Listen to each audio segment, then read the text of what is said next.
প্রিয় দর্শক, শরীফ ওসমান হাদির বিচার সবাই চেয়েছে।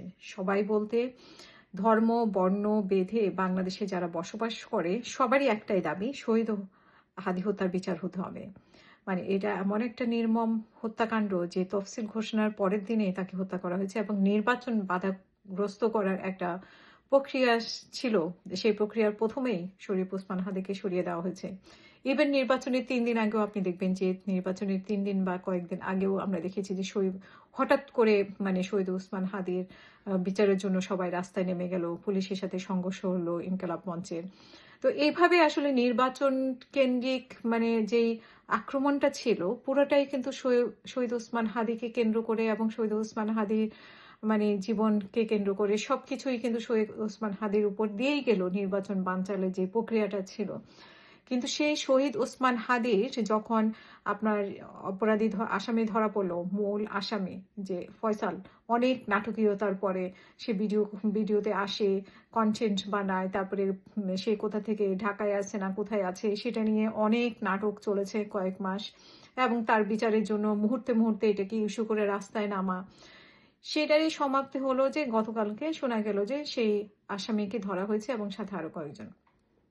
এখন আমাদের স্বরাষ্ট্র উপদেষ্টা বলছেন যে স্বরাষ্ট্রমন্ত্রী বলছেন যে তাকে পাঠানো হবে, বাংলাদেশে পাঠানোর ব্যবস্থা করানো হবে। কিন্তু ইতিমধ্যে আমরা শুনতে পাচ্ছি যে মানে বেশ কয়েকজন আতঙ্কে আছে, যে মানে যারা খুবই সোচ্চার ছিল শহীদ ওসমান হাদির বিচারের জন্য, তারাই বলছে যে তাদেরকে ফাঁসিয়ে দিতে পারে। মানে এটা আসলে এক ধরনের খেলা চলতেছে। কার খেলা চলতেছে এখানে? কি সরকারের কোনো খেলা চলতেছে, নাকি যারা বিচারের জন্য বারবার রাস্তায় নেমে এসেছিল তাদের এক ধরনের খেলা চলতেছে?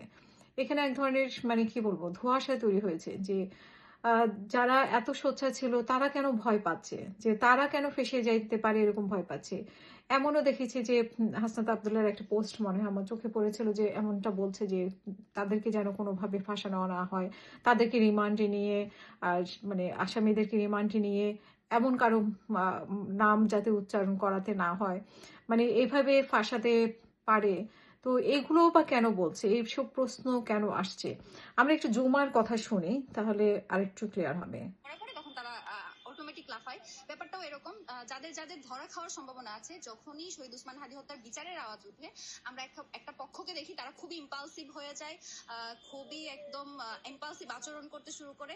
তো এই ইম্পালসটা তাদের আসলে লুকিয়ে রাখা দরকার, কারণ এই ইম্পালসের কারণে তাদের সংশ্লিষ্টতা থাকার সম্ভাবনা মানুষের সামনে প্রকাশ হয়ে যায়। এবং আমি আর কি বলবো, যদি কেউ এরকম মনে করে যে আমাকে কিংবা জাবের ভাইকে যদি কোনোভাবে ফাঁসিয়ে বা ইনকিলাব মঞ্চকে যদি কোনোভাবে চুপ করিয়ে দিয়ে যদি তারা ভাবে যে শহীদ ওসমান হাদির হত্যার বিচারটা ধামাচাপা দেওয়া যাবে, তাদের আসলে সেই আশার গুড়ে বালি।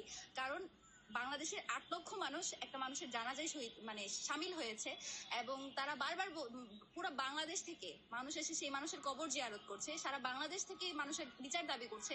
সেখানে জুমা বা জাবেরকে যদি কেউ দমিয়ে ফেলতে পারে, তাহলে আসলে বিচার দমিয়ে ফেলা যাবে। এটা খুবই ভুল আইডিয়া। আমি যদি কোনো কিছু করতাম, অফকোর্স আমি ভয় পেতাম। আমি কিছু করিনি তাই আমি ভয় পাচ্ছি না। ইভেন আমি একটা জিনিস খুব স্ট্রংলি বিশ্বাস করি, যদি আমাকে কোনো অত্যাচার বা জুলুমের মধ্যে দিয়েও যেতে হয়, আমি এক বিন্দু পরিমাণ ভয় করি না। কারণ আমি শহীদ ওসমান হাদির সাথে দীর্ঘ 1.5 বছর কাজ করেছি, এবং তার সাথে যারা কাজ করেছে আমি মনে করি না কেউ এই জিনিসগুলোকে ভয় পায়, অন্তত যতক্ষণ এটা মিথ্যা। যদি এটা সত্য হতো আমি আসলেই ভয় পেতাম, কিন্তু যেহেতু সত্য না, আমি ভয় পাই। যে এই কথাগুলো কেন আছে সেটাও মানে তার নামটা সে কেন বলছে, কেন বলছে যে ফাঁসাই দিতে পারে, বা কেন বলছে যে ইনকালাব মঞ্চ বা জাবেরের নাম বা অন্য কারো নাম। এই জুমাই তো প্রথমে বলছিল যে মির্জা আব্বাসকে উদ্দেশ্য করে কিরকম আচরণ করেছিল আপনি আমি সবাই দেখেছি। তো সে বলছে যে যারা বেশি সক্রিয় তাদেরকে সন্দেহ করতে পারে, তো এদেরকে তো আমরা বেশি সক্রিয় দেখেছি, তাহলে কি তারা কি সন্দেহজনক? মানে ওর কথাই যদি আমি ধরি, জুমার কথাই যদি ধরি, জুমাই তো বলছে যে বেশি যারা মানে আওয়াজ তুলেছে তাদেরকে সন্দেহ করার একটা বিষয় আছে। তো সেখানে তো আমরা ঝুমাকেও দেখি, আমরা আরো কয়েকজনকে দেখি, সেগুলোর নাম অলরেডি আপনারা জানেন। তো সেগুলোর নাম আর আমি বললাম না। তো তাদেরকে আসলে এখানে একটা খুবই ঘোলাটে একটা পরিস্থিতি। তো ওসমান হাদির পুরো ঘটনাটা অনেকটা ঘোলাটে। আমরা জানি না এটা কখনো প্রকাশ হবে কিনা, এর পেছনে শক্তিটা কি। পেছনে তো অবশ্যই বড় একটা শক্তি, যেটা অন্তর্বর্তীকালীন সরকার এটার মানে এই আসামিকে আহ, মানে এই আসামিকে আনতে পারে নাই, বা এই আসামিকে পালিয়ে যেতে সহযোগিতা করেছে নিশ্চয়ই। অন্তর্বর্তীকালীন সরকারের কেউ না কেউ সহযোগিতা করেছে বা তাদের আশপাশের কারো সহযোগিতায় তারা পালিয়েছে, এরকম তো চিন্তা করাই যায়। আহ, চিন্তা না করার এবং বিচারের জন্য আসামিদেরকে কেন ধরতে পারলো না, এত দিনে দুপুরে খুন করে চলে গেল। তো এখানে সন্দেহ থেকেই যায় আসলে অনেক বড় একটি গোষ্ঠী জড়িত এবং সেই সাথে সরকারের একটি অংশ জড়িত কিনা। সব মিলে পুরাটাই খুবই ঘোলাটে এবং আহ, সেই শক্তিটাকে আমরা আসলে জানতে পারবো কিনা, নাকি সাগর রুনি হত্যার মতোই এটা বছরের পর বছর বছরের পর বছর গড়াতে গড়াতে ওসমান হাদির ছেলেও বড় হয়ে যাবে, তারপরে হয়তো সে বিচার পাবে না, এরকমই একটা পরিস্থিতি হয়তো বা হতে পারে।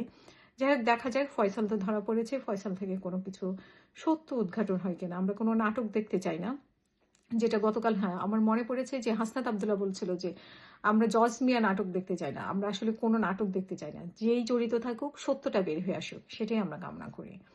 ওসমান হাদির বিচার আমরা সবাই চাই, সেটার জন্য আমরা সবাই সোচ্চার থাকবো।